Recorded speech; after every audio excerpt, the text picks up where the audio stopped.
Okay.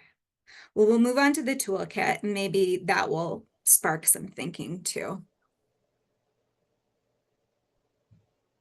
So this is our first toolbox. And we're going to be talking about sort of what a child is experiencing is important, but the questions that you ask yourself and your colleagues and the students with matters most in order to meet their unique needs.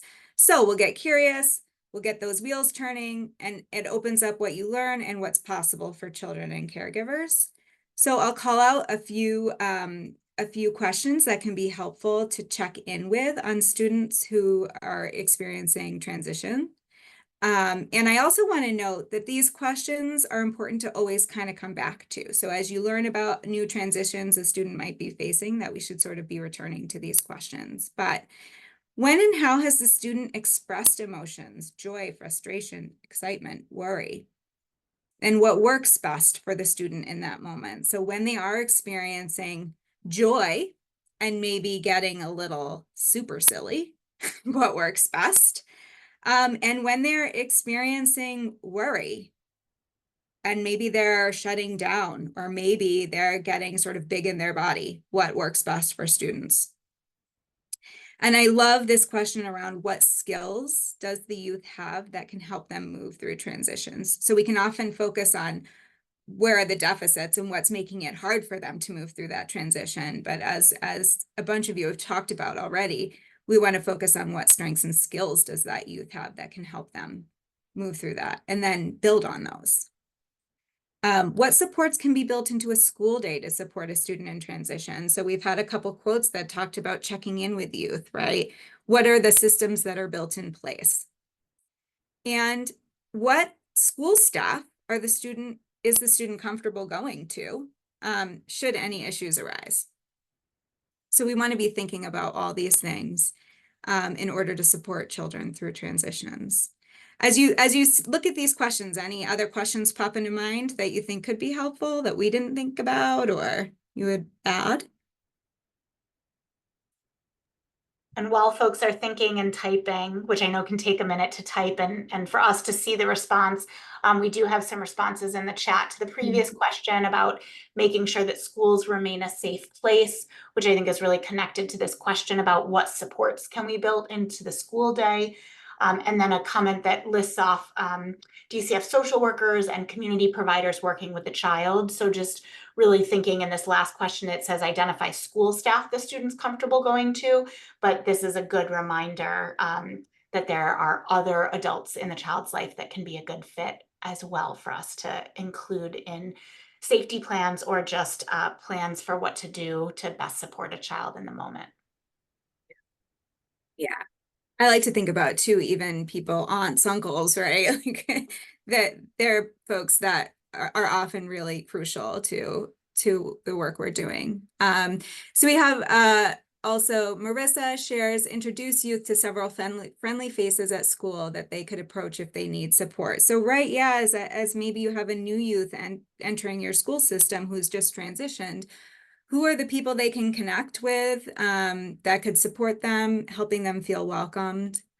Holly says asking students about other experiences of transitioning and pulling out their strengths. Right. So what has helped you?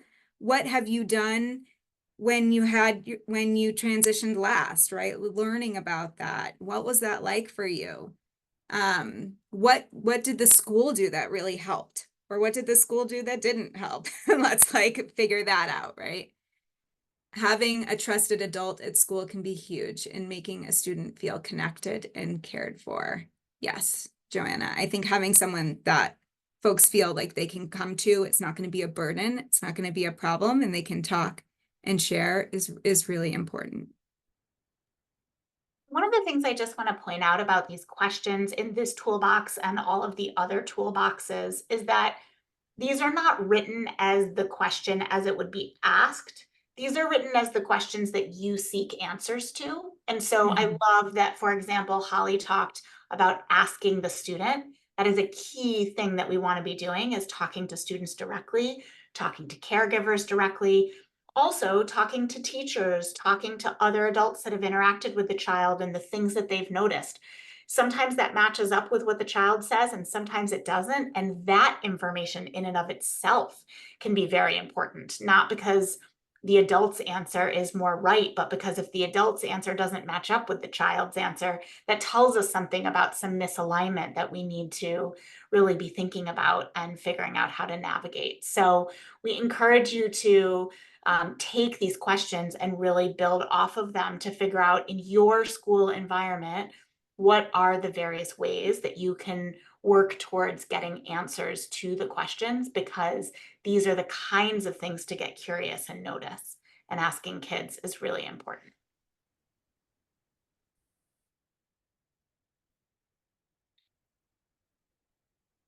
So we're going to move on a little bit to the importance of family engagement. And I think, schools have long known that family engagement supports improved outcomes for youth, and research shows this to be true. So studies have shown that parental involvement can support improved outcomes in social emotional learning, in behavioral needs, and academics. And these outcomes have been seen across a range of ages and racial and ethnic groups. And in our next slide, Deanna Jones, from the Lived Experience Professionals Network, she talks about the importance of being mindful when it comes to implementing activities that focus on family concepts. So she shares with us, there are simple things that alienate us. A request for family photos can be damaging. Some of us don't have these photos of our bio family, or we may also not want to have pictures with our current placement. So when planning activities, please consider how it would affect a person with no family or living with someone else. So she just brings up the importance, how really common typical classroom activities, unbeknownst, right, unintentionally, can have some negative impacts on a youth experiencing foster care. So we have to really be mindful about how we're creating a classroom that's inclusive and a school setting that's inclusive. And family engagement is more complicated for students involved in the foster care system. So even when youth are involved in the foster care system, it's really important, as we've talked about, to be including caregivers, providers in the work. It's often really complicated, and it often doesn't happen in the same way for youth experiencing foster care. And sometimes this is simply because the school doesn't know who they should be talking to, doesn't know what to say, or there's not clarity, right, for them. Additionally, for youth experiencing foster care, ideas of family and home are often shifting, and they're really complex and complicated. So we want to think about a toolbox that can help us ask the right questions to feel more confident in connecting with families and caregivers. And this is particularly true when youth have experienced a recent transition, but in an ongoing way. So, we think about the importance of sharing both, wonderful things that happen for our youth in school, like successes, right? And getting that information to their caregivers in real time, and also sharing what has been difficult, and getting that information to caregivers in real time can be really challenging. So we want to have a structure that supports information sharing and gathering between caregivers, family members, and DCF. So in thinking about family inclusion and engagement, what are some of your thoughts on how you might sort of incorporate family engagement for youth experiencing foster care, or what gets tricky? What is challenging for you? And I'm sorry. Oh, go ahead. Yeah, I was just going to add, Meg Smith added to the chat, it really speaks to staff professional development training that would include this information. So having more staff development that talks about these things, Meg, is that what you're saying? I think just being able to speak with teachers and administrators regarding, what language to use and the wording to use, that there can be things that are so triggering for any, child in your, in front of you in your school, and that it would be really helpful to just be, I think, vetting with your grade level teachers, with, your administrators about how you are presenting, whether it's a, family night, and that can be triggering. Is there another way to kind of, to be able to, name something that could be less, challenging and difficult for a child? Yeah. I think drawing awareness is what you're speaking to, because I think it can, teachers and staff in schools, I honestly don't know how you all navigate all your roles and everything you do for youth the day to day, and all that you have to know, right? And this is another thing that we're sort of adding onto the layers. And so to have trainings and development where you talk about this, and this can kind of get sort of in the front of people's brains, is really important. Yeah.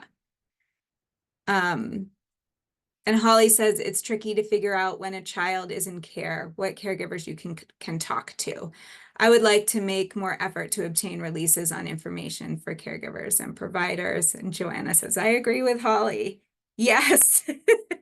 It's really challenging, as schools often don't have updated information. So we're going to talk about this a little later, sort of what schools can do systemically to improve communication and make sure like the correct information is getting delivered, and questions and conversations you might be able to initiate with folks in your schools to start to learn what is the process and the practice, and how do we get this information that we so significantly need. So yes, very good point.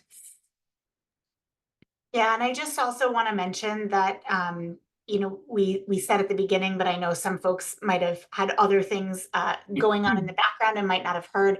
We'll be sharing out this slide deck, and we invite you to use this slide deck to have conversations with other folks on your teams in your schools, because we agree 100% that this is information that everyone in a school setting should have access to and should know, in order to best support kids and families. And so we invite you to do that.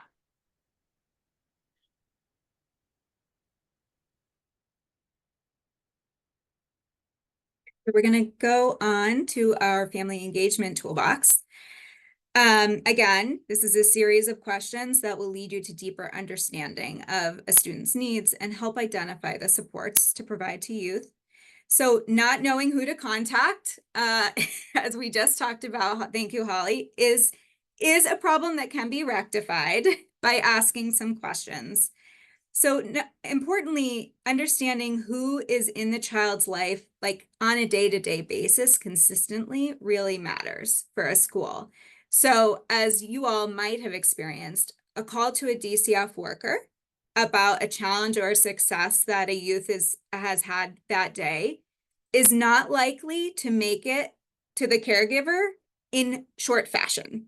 And that's because of a variety of reasons. DCF social workers are often spending days in court. They're often spending days out in the field.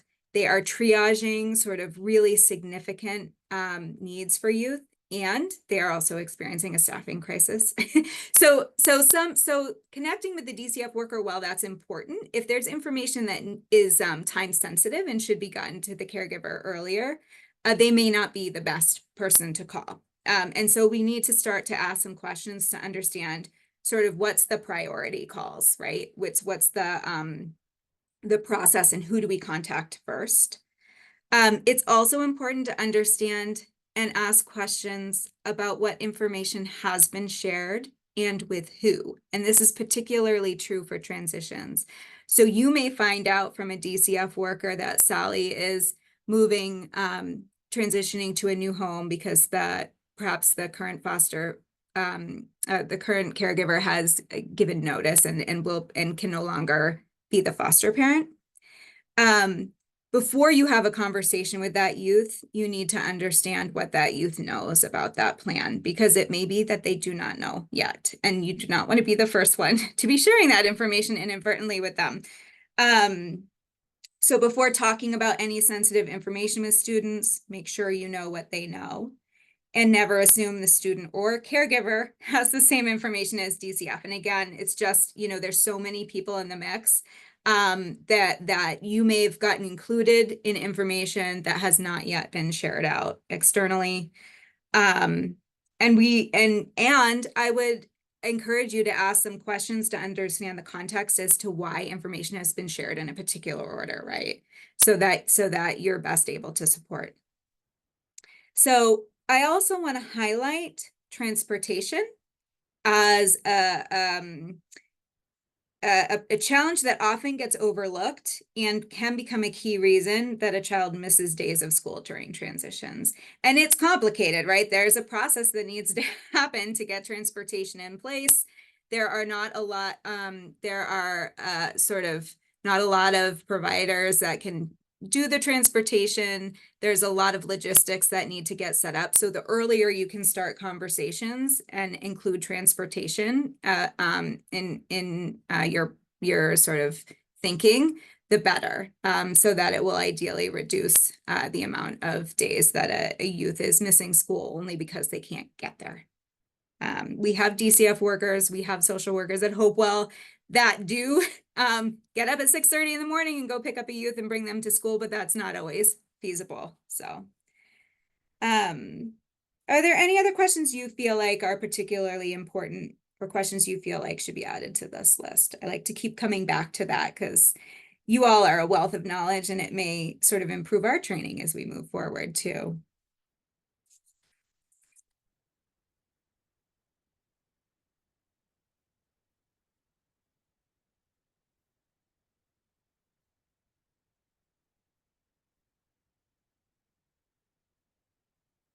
As a reminder, and I think we will talk about this pretty consistently, but always return to these questions. So these aren't meant to be asked once and then forgotten.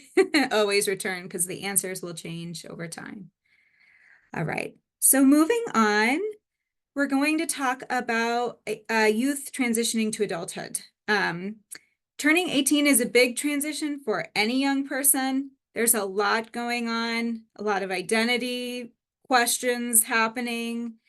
And in particular for youth who are aging out of the foster system, there are some sort of additional things to consider. So when a youth turns 18 and they're in the foster care system, you may have heard the language that they're aging out or they're transitioning out of the foster care system. Youth can remain in care through age 21. But the state does lack resources to provide the full range of comprehensive services once they transition. I also like to note that youth who turn 18, they have to opt into ongoing services with the Department of Children and Families. It's not an automatic thing that they just get to continue the services. So they have to choose to continue. And they may or may not do that. Some youth experience feelings of disempowerment from their time in foster care. They turn 18 and they're like, that's it, I'm free. See you later. I'm tired of the state making decisions for me. I'm gone, right? And so we want to start having conversations about transitions really early so that youth understand what's going to happen when 18 hits. And sort of how we can support them to move through that transition and not destabilize. The other thing of note is that not just with DCF, but youth can abruptly lose services when they turn 18. So the child serving services are often very different from the adult serving services. And what youth are asked to make decisions around changes the day they turn 18, right? They're all of a sudden in charge of all of the decisions that have long-lasting impacts. And while that's really exciting, if they don't have the tools to navigate that decision-making or they don't understand the impact of decisions they make, that can lead to really instability and we can see some of the more negative outcomes. We can change. So when a youth turns 18, it's not also just about the logistics of what happens next. For many youth, their identity and their belief systems have a huge impact on how they experience the transition. So this just makes it more complicated. But it also means it's a place for us to support and intervene, right? It's really important to make sure that we talk to youth about challenges they might be experiencing around identity and belief systems. Within a school system, particularly, this could be learning more from the youth about their identity as a student or a learner. For example, do they see themselves as a learner? Or do they believe and feel like they're an outsider within an academic setting? So, because if their identity on what they believe is possible for them, if they see themselves as a learner, they are more likely to stay in school and possibly pursue post-secondary education, right? But if they see themselves as an outsider within the education system, once they are making their own decisions, they may choose not to engage in further schooling or post-secondary. So it's really important to understand where they're at with that. It's important to understand or to help a youth understand what their rights are and sort of how information gets passed on to adults serving services. So we have a quote here, which I think reflects very clearly some of the worries and stressors that folks aging out of foster care might have as they turn to adulthood. So this quote comes from a Hopewell program participant. Hopewell has a program called My First Place, which is a housing first education and employment program for youth aging out of foster care. And this participant shared that I wish people knew that some people transitioning out from foster care don't necessarily have a safety net. Like some could be transitioning out with no money, no job or educational skills. Some may not even qualify for their own apartment due to us being so young and only making so much money. So youth experiencing foster care have a lot of questions and a lot of worries, right? And they don't have the safety nets that some other youth may have. And I think this quote really mirrors some of the statistics we spoke about at the beginning of the presentation. Worries about homelessness, right? Worries about where they're going to live. Worries about what kind of job they're going to be able to get. So moving into a toolbox for youth aging out of foster care.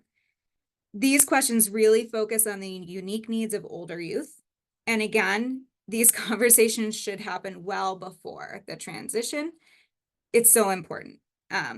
There's so much for a young person to understand about the adult systems world they are entering into. And many have not had introductions or conversations about how and when expectations of them will change. So it's important to learn from youth what they understand, are confused about, feel confident in, and in regards to their transition to adulthood, in order to know where to focus the support and where to focus the information sharing.